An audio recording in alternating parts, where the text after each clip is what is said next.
mempertanyakan, apakah Anda ini zuriat Rasul beneran? Karena ini sudah terjadi banyak berapa oknum para Habib yang ngakunya, ya. Ini khususnya keluarga Ba'alawi. Banyak mereka mengaku Habib, mengaku di dalam tubuhnya mengalir darah Rasulullah, lalu pemanfaatannya untuk kepentingan-kepentingan seperti meraup suara, seperti membela salah satu pemimpin untuk urusan politik dan lain sebagainya, untuk menggait umat. Kan lumayan ketika mengaku sebagai cucu Nabi, kan gampang. Orang awam makanya gampang untuk menjadi pasukannya.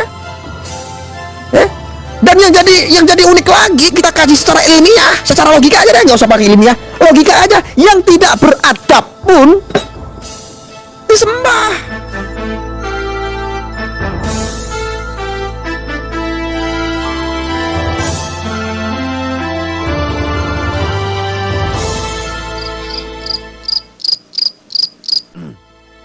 Saudara-saudaraku, mengenai soal yang beredar ramai, ada beberapa gus-gus juga, ada beberapa ulama, ada beberapa kiai yang menanggapi tentang bab-bab urusan nasab, tentang bab-bab urusan silsilah, ya.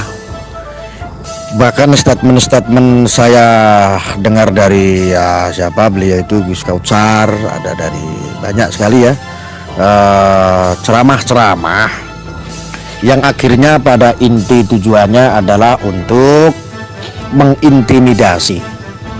mengintimidasi umat, ya, karena bicaranya itu di publik, ya kita akan tanggapi di publik. Ini adalah pandangan-pandangan yang perlu saya sampaikan, ya.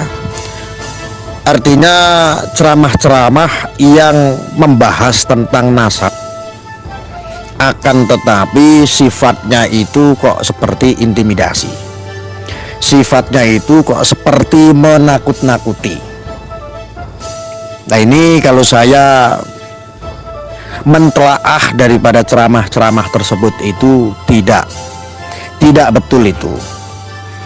Ketika kita mempertanyakan, kita ini kan mempertanyakan soal silsilah atau soal nasab, apakah betul tersambung atau tidak, maka ada beberapa ulama ataupun kiai yang menjawab ketika kita itu mempertanyakan, ya, isinya kan seperti itu kurang lebih, mempertanyakan atau tidak meyakini adanya zuriat Rasulullah, Nabi besar kita Nabi Muhammad Sallallahu Alaihi Wasallam, ini dianggap tidak mempercayai itu siapa, pertanyaannya. Makanya kita percaya, makanya kita meyakini, makanya kita sangat memuliakan, sangat mencintai Ahlul Bait. Di sini ada umat itu bertanya, gitu loh, bertanya apakah betul itu cucu Nabi. Jadi nggak usah di framing terus akhirnya diintimidasi dengan ceramah-ceramah yang kiranya itu malah blunder gitu loh. Ini umat muslim ini saat ini yang ada khususnya di Bumi Nuswantara ini udah pinter, udah cerdas gitu loh. Masa iya ketika ada orang ngaku cucu Nabi terus kita langsung mengiyakan, ya seujan sih, husnudzon sih boleh sesuai dengan tempatnya, husnudzon itu boleh sesuai dengan ukurannya. Lah kalau segala sesuatu itu kita berhusnudzon tetapi terus melegalkan, terus menghalalkan tindakan-tindakan dari mereka yang kita husnudzoni, terus mau jadi apa? Terus perilaku kita terus mau seperti apa gitu loh. Ini lucu deh, jangan blunder, jangan bikin statement yang blunder nih. Saya mohon hampura, saya mohon maaf untuk para ulama, para kiai, para ustadz, ya. Bukannya saya ini suul adab, bukan. Akan tetapi saya di sini memberikan pandangan-pandangan supaya umat muslim ini supaya melek dan tambah cerdas tentunya gitu. Tentunya begitu. Jadi artinya kita ini meyakini sesuatu, kita ini beragama itu memang harus menggunakan logika gitu, dan harus kritis. Menempatkan husnudzon harus tepat dan jelas gitu. Hah? Ini kayak gimana sih jadinya? Ada beberapa sekarang ini sliver ya, ceramah-ceramah ini membahas tentang nasab, membahas tentang silsilah. Ini kok jadi semakin doktrinnya itu semakin ini gitu loh, kelihatan orang yang tidak berpendidikan. Kelihatan seperti doktrin-doktrin yang memang kayak seolah-olah itu jamaah umat santri seolah-olah itu awam, nggak melek gitu loh, nggak menggunakan logika, seolah-olah seperti itu. Jadi sekali lagi, membahas nasab, mempertanyakan tentang nasab ini ada di bab ilmu dan ada di iman gitu loh. Itu ada bab keimanan kita, itu ada di bab keilmuan kita sebagai orang-orang awam supaya tahu gitu loh, tentang ilmu pernasaban, tentang ilmu nasab. Ada kitab-kitab siapa nasab yang harus dipelajari oleh para akademisi, yang ada apa penemuan-penemuan tesis, dan ini membutuhkan antitesis. Nah, antitesisnya siapa? Gitulah. Artinya jangan asal-asal ngomong deh. Kalau ceramah aja ceramah saja. Kalau membahas nasab itu yang bijak-bijak saja. Gitu loh. Masa ya yang kiai-kiai viral ini malah jadi kalah sama kiai-kiai di kampung.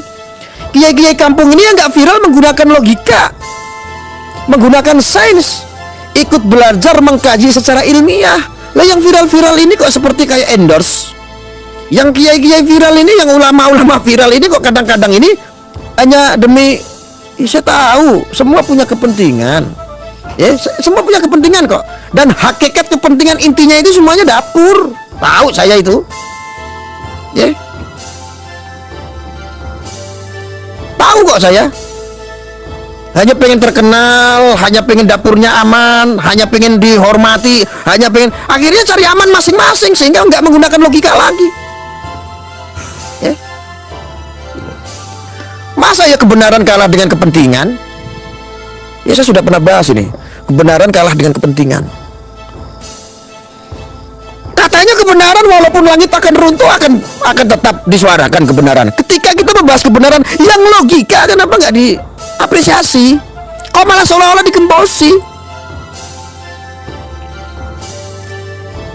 Masya Allah. Jadi yang terhormat, ya Allah, guru saya, kiai saya, sahabat saya, Gus Kautsar, ngapunten, jangan blunder, jangan memberikan statement-statement yang kira-kira ini seolah-olah malah kita itu ditakut-takutin gitu loh. Ketika kita mempertanyakan apakah Anda ini zuriat Rasul beneran, karena ini sudah terjadi banyak berapa oknum para habib yang ngakunya, ya, ini khususnya keluarga Ba'alawi, banyak mereka mengaku habib, mengaku di dalam tubuhnya mengalir darah Rasulullah, lalu pemanfaatannya untuk kepentingan-kepentingan seperti meraup suara, seperti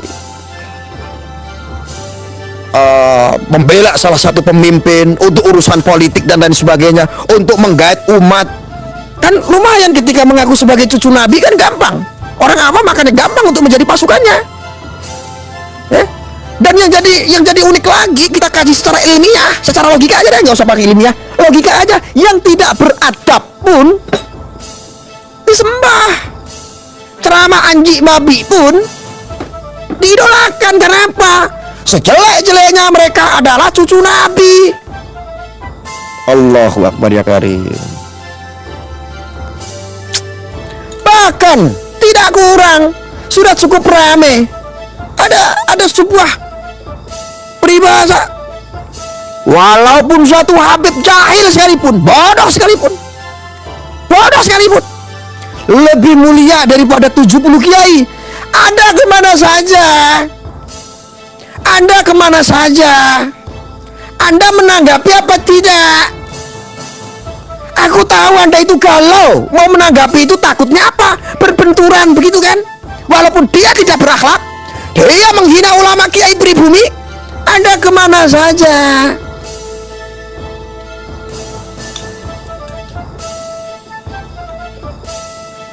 Heran saya,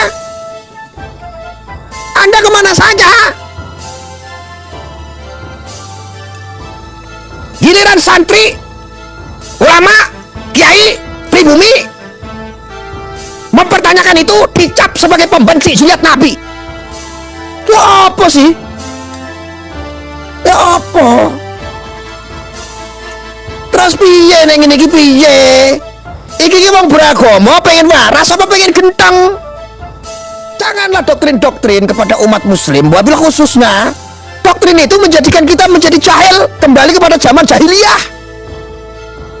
Kayak-kayaknya memang umat muslim pribumi yang ada di Indonesia memang diciptakan biar gendeng, biar bodoh, nek dibawiri biar gampang, nek diakali dimanfaatkan, dimiskinkan biar gampang. Atas nama apa? Atas nama agama. Koyok-koyoknya lucu. Jangan takut-takutin umat. Saya pribadi punya hak untuk ngomong seperti ini tuh, punya hak.